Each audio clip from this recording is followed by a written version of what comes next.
Are you looking for a chief that will essentially continue the policies and practices that Chief Dyer has pursued during his tenure, or are you looking for some kind of a change? When it comes to the next chief of police, I'm going to tell you why I prefer someone from the Valley. I want someone that has roots here. The average tenure of a police chief is 4 years.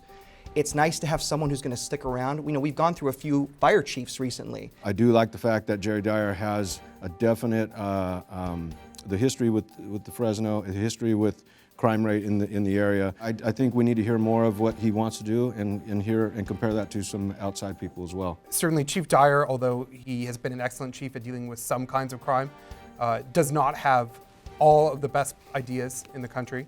And we need to have a police chief that's willing to adopt and consider all the best practices that other police chiefs have successfully implemented throughout the country. We need someone that is willing to bridge that divide and willing to invest in things like PAL, invest in things that kind of bridge that relationship and allow for kids in those neighborhoods to get to know the beat cops. What are the most significant public safety needs right now in District 2 that are going unmet that sworn police officers can address? Property crimes, they're out of control.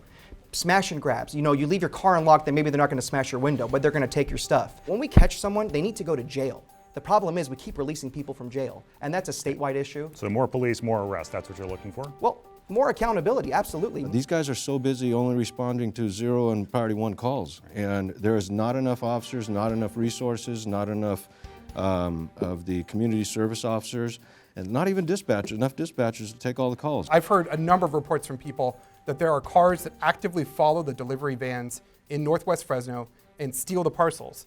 One of the things that I would like to achieve as a city council member for Northwest Fresno is to have the police dedicate some investigative resources, in particular to solving that problem. I hear a lot from constituents that say, oh, well, police response times are slow.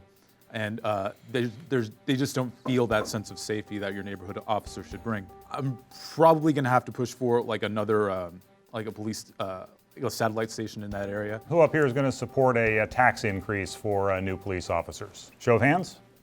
Tax increase for new police officers? What kind of tax increase? You tell me.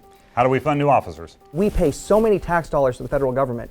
Why not get some of that money right here in Fresno? It goes to San Francisco and it goes to Los Angeles. We have one grant writer in the city of Fresno for City Hall. We need more. We need a person going after those grant dollars. What we need to do is have audits in every department.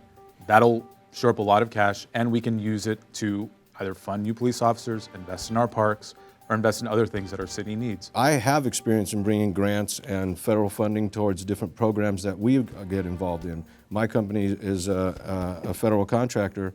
We have to intelligently police. We have to better use the resources we have. We have to better improve the equipment that we have. What we really need to do first is we need to address the crisis that we have with our 911 dispatch system. If you can't call the police and fire successfully, and right now people get put on hold, they go to voicemail. And if you're reporting a non-emergency crime, you might be left on hold for more than 45 minutes.